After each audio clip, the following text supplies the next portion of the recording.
L'éminent juriste professeur Francis Vaudier sera bientôt nommé président du Conseil constitutionnel imaginaire de la République virtuelle du Golfe. Cet acte vient répondre à la dernière requête de l'Union africaine qui, dans ses recommandations, a demandé à M. Alassane Dramane Ouattara de se faire investir par le Conseil constitutionnel du pays qu'il veut tant diriger, la Côte d'Ivoire.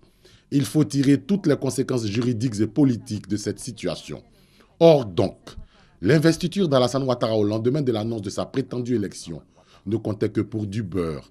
C'était donc de la pure comédie. La nomination des ambassadeurs dans les pays occidentaux et au siège de l'Organisation des Nations Unies révèle donc de l'imposture et du faux.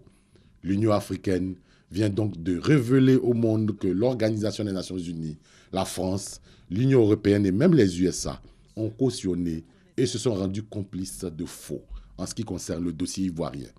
Y aura-t-il deux investitures pour un seul et même président, pour un seul et même mandat?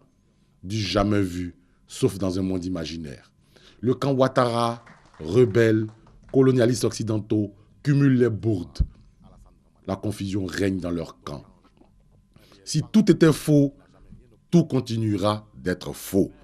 Et c'est dans ce piège que se font prendre ceux qui veulent contourner la loi, car la loi, comme Dieu, est au début et à la fin de toute chose. En effet, s'il est établi que le statut dont se réclame M. Ouattara n'est inscrit dans aucun cadre juridique, à partir de quel fondement de droit, à partir de quoi va-t-il nommer Francis Vaudier?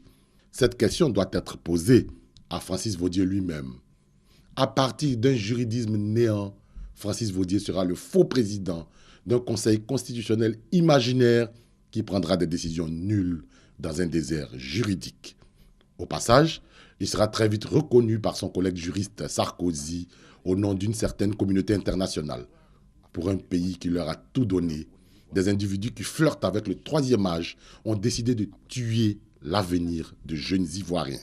Ils tuent, ils affament, ils désorganisent. Mais parce que Dieu est Dieu et qu'il sera toujours Dieu, les Ivoiriens demanderont toujours à Dieu de les bénir pour que ces sages égarés retrouvent un peu de bon sens et surtout un peu de compassion pour leurs contemporains que nous sommes.